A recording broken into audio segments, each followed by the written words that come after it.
pendapatan negara, yaitu sebanyak 20% keluaran negara kasar KDNK.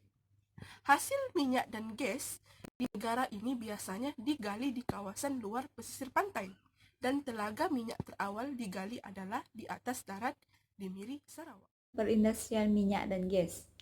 Di Malaysia sememangnya terdapat banyak kawasan perindustrian ini dilakukan. Contohnya di Miri, Sarawak, Bintulu, Pengerang, Kemaman, Tumpat, dan sebagainya.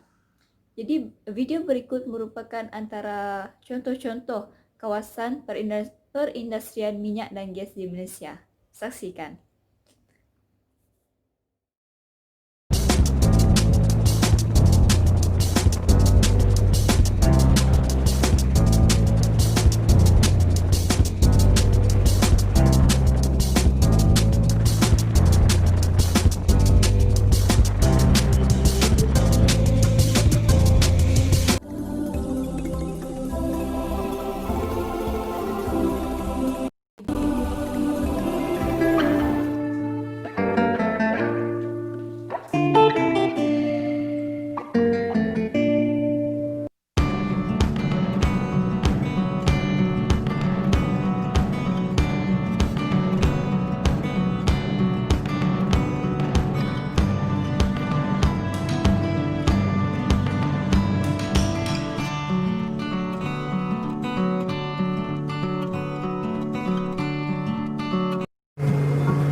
Mengenai faktor perkembangan sektor perindustrian minyak dan gas di Malaysia. Faktor yang pertama adalah longgokan sumber semula jadi. Sumber semula jadi yang banyak seperti petroleum dan sumber asli yang menjadikan negara kita sememangnya beruntung. Malah bentuk muka bumi yang strategik seperti di Sabah dan Sarawak mempunyai banyak bahan galian, merupakan salah satu aset negara yang bernilai dan menjadi faktor kepada penglibatan negara kita dalam industri ini. Tenaga buruh yang ramai dan murah telah menjadikan Malaysia destinasi yang menarik kepada firma untuk melabur. Malah tenaga buruh mahir dan separuh mahir juga dilatih di pusat-pusat perindustrian untuk melahirkan modal insan yang mempunyai kepakaran dalam bidang ini. Pengangkutan dan infrastruktur. Penyediaan infrastruktur dan pengangkutan yang lengkap merupakan keutamaan kepada sebuah firma, seperti kemudahan bekalan air, elektrik, pengangkutan sama ada di darat, udara, dan laut untuk memudahkan proses pengantaran barang. Pengembangan teknologi. Penggunaan ICT yang semakin berkembang ini banyak membantu proses pengeluaran sektor ini, sama ada dari segi pemasaran, pemesanan barang, dan lain-lain dapat dilakukan dengan lebih cepat dan mudah, malah menjimatkan masa. Oke, faktor yang terakhir adalah pasaran dunia. Malaysia menjadi lokasi strategik untuk industri minyak dan gas akibat permintaan dunia untuk minyak, serta kemunculan pasarannya yang semakin mendapat perhatian di peringkat global. Okey, seterusnya kes-kes yang berkaitan dengan kesan perindustrian minyak dan okey, yang pertamanya letupan besar ataupun kebakaran besar yang berlaku di Pangerang, Kota Tinggi Johor, yang telah mengakibatkan dan telah meragut 11 nyawa.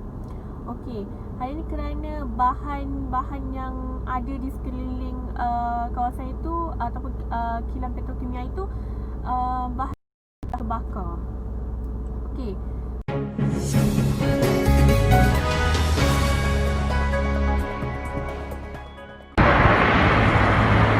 Meletup. Gila lah, berderau jantung.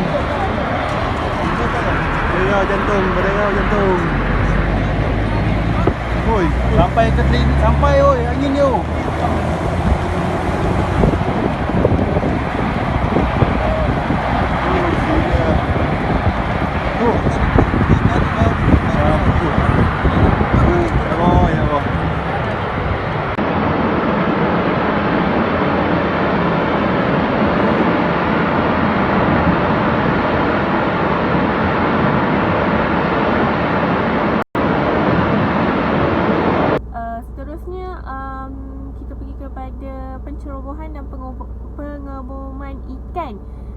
yang dilakukan berdekatan dengan pelantar-pelantar minyak. Okey, hal ini sangat bahaya, okey. Sebab disebabkan pelantar minyak terdapat minyak. Minyak ialah bahan yang mudah terbakar. Jadi dengan pengoboman itu telah menyebabkan kawasan pelantar minyak itu meletup seperti yang dilaporkan oleh APMM Sabah. Okey. Seterusnya, kebakaran ataupun letupan besar kilang petrokimia ataupun loji penapisan minyak Petron di Port Dickson. Sebuah tangki di loji penapisan minyak di Port Dickson Negeri Sembilan terbakar petang semalam dipercayai akibat panahan petir. Difahamkan tiada kemalangan jiwa atau kecederaan dilaporkan setakat ini. Jurucakap Jabatan Bomba dan Menyelamat Negeri Sembilan berkata pihaknya menerima panggilan kecemasan pada kira-kira pukul 4.15 petang. Seramai 38 anggota dari Balai Port Dickson, Teluk Kemang dan Seremban 2 termasuk pasukan unit bahan berbahaya hazmat dikejarkan ke lokasi kejadian. Kebakaran membabitkan sebuah tangki minyak 10,000 liter. Kerja-kerja pemadaman masih dilakukan.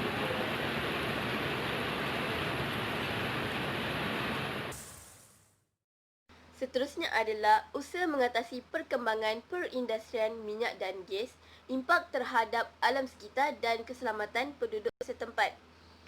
Antara agensi yang terlibat adalah pihak kerajaan, pihak pengusaha industri dan masyarakat. Terdapat 4 usaha yang dilakukan bagi mengatasi perkembangan perindustrian minyak. Kuasaan undang-undang, contohnya Akta Alam Sekitar 1974, kempen alam sekitar, penggunaan teknologi moden, membuat peti aduan.